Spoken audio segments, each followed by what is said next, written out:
ವಿಜಯನಗರ ಜಿಲ್ಲೆ ಹೊಸಪೇಟೆ ಸಮೀಪ ನಿರ್ಮಾಣ ಮಾಡಲಾಗಿರುವ ಜಲಾಶಯವೇ ತುಂಗಭದ್ರಾ ಜಲಾಶಯ. ನಿರ್ಮಾಣ ಮಾಡಿದ್ದು 1953ರಲ್ಲಿ, ಲೋಕಾರ್ಪಣೆಯಾಗಿದ್ದು 1954ರಲ್ಲಿ.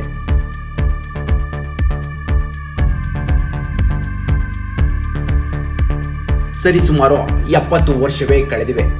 4 ರಾಜ್ಯದ 13 ಲಕ್ಷಕ್ಕೂ ಅಧಿಕ ಎಕರೆ ಪ್ರದೇಶಕ್ಕೆ ಇವಳೆ ಆಸರೆ. ಅಂದ ಹಾಗೆ ತುಂಗಭದ್ರಾ ಜಲಾಶಯವನ್ನ ಕಲ್ಲು, ಗಾರೆ, ಸುಣ್ಣ ಬಳಕೆ ಮಾಡಿ ನಿರ್ಮಾಣ ಮಾಡಲಾಗಿದೆ. ನಮ್ಮ ದೇಶದಲ್ಲಿಯೇ ಕೇವಲ 2 ಜಲಾಶಯಗಳನ್ನ ಈ ರೀತಿ ನಿರ್ಮಾಣ ಮಾಡಲಾಗಿದೆ.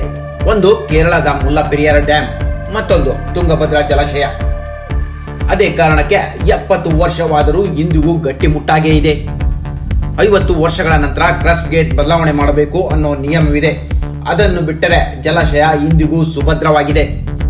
ಸುಣ್ಣದ ಗಾರೆ ಪ್ರಾಚೀನ ರೋಮ್ ಮತ್ತು ಗ್ರೀಸ್ನಲ್ಲಿ ಬಳಸಲಾಗುವ ಅತ್ಯಂತ ಹಳೆ ಗಾರೆಗಳಲ್ಲಿ ಒಂದಾಗಿದೆ.